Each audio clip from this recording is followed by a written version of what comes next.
Dames en heren, van harte welkom bij deze voor Amiceo een heel belangrijke dag. Ik heb wel eens gezegd, cultuur is eigenlijk de zuurstof voor de samenleving. Het voegt kwaliteit toe aan het leven. Het maakt verbindingen, een stuk sociale cohesie.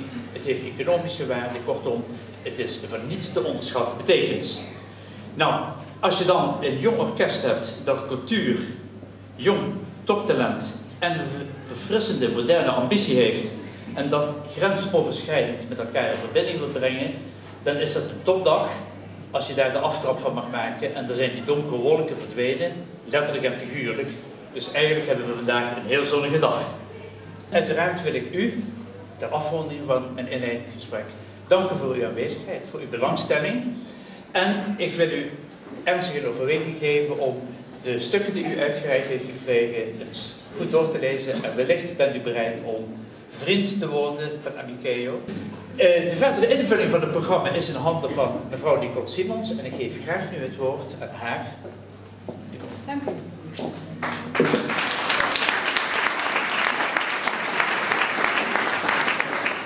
Het ontstaan en de werkwijze van Amiceo heen leiden. En ik wil eigenlijk vooral beginnen met te vertellen dat Amiceo is een naam die komt uit het Esperanto en die betekent plaats van grote vriendschap. En dat is bijzonder. Dat is bijzonder in deze regio, omdat er een hele tijd geleden hier een kleine vrijstaat heeft bestaan. De Esperanto-vrijstaat Amiceo. Dat was ten zuiden van Vaals, in het rondom Morasnet.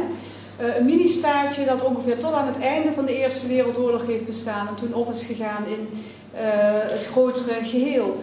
Ze hadden ook een vlag en een volkslied. De kleuren van de vlag, het blauw, wit en zwart, vindt u nu ook terug in de kleuren van het Amiceo.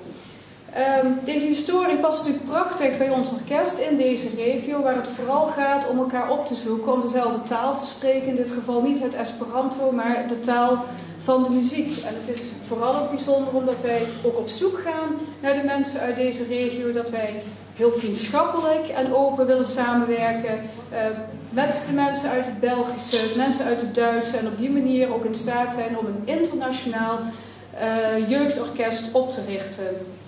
De accenten die daarin liggen zijn natuurlijk vooral educatie en talentontwikkeling. Het gaat erom een jeugdorkest neer te zetten, een kweekvijver op het gebied van samenspel en orkestervaring.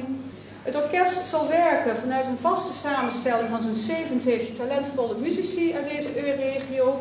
En de doelgroep is vooral de jongeren tussen de 13 en de 24 jaar. En we zijn erin geslaagd, en daar zijn we bijzonder trots op, om een hele goede dirigent hier naartoe te halen.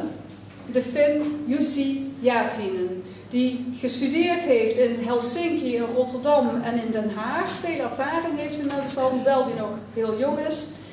En die het ook een uitdaging vindt om juist met jongeren projectmatig te gaan werken aan thema's die uitdagend zijn, die wat toevoegen en die de kans geven voor jongeren om ook met elkaar muziek te maken, dus ook een stuk teambuilding te hebben en vooral als orkest samen te gaan werken. Voor de uitvoeringen zal zeker gekeken worden naar de concertzalen in deze hele regio en wordt ook de aansluiting gezocht bij de relevante bestaande festivals die er al zijn.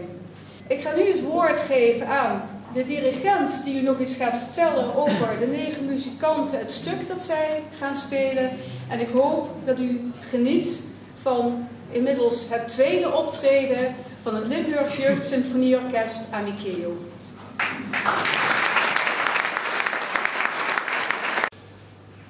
Van de zomer kreeg ik een telefoontje van Wel Bergmans of ik interesse zou hebben te worden de dirigent van het nieuwe Jeugdsymfonieorkest in Limburg. Nou, ik dacht niet eens dat het een buitenkans is. Ik dacht dat, dit is echt een van de leukste dingen wat ik heb gehoord in het hele jaar. Dat mijn dochtertje was geboren, die daar ook lawaai maakt nu. Ja, hallo. Ja. Dus ik hoefde mij geen seconde aarzelen. En ik dacht, ik ga mee, ik stap in de trein en ik ga kijken hoe het is. En op dit moment ben ik allemaal zeer positief verrast door alles geweest. Volgens mij komen ze uit Nederland en België. Zijn deze jonge, zeer talentvolle spelers waarmee ik eigenlijk heel professioneel heb kunnen omgaan, ondanks hun zeer jonge leeftijd. Het gaat niet voor iedereen, het is een variatie van leeftijd, variatie van culturen, variatie van landen. Dat vind ik juist het meest interessante van het Amikeo Orkest. En dan mogen wij beginnen met Revueltas. Dit is Ocho por Radio van Mexicaanse componist Silvestre Revueltas, het Amikeo Ensemble. Welkom.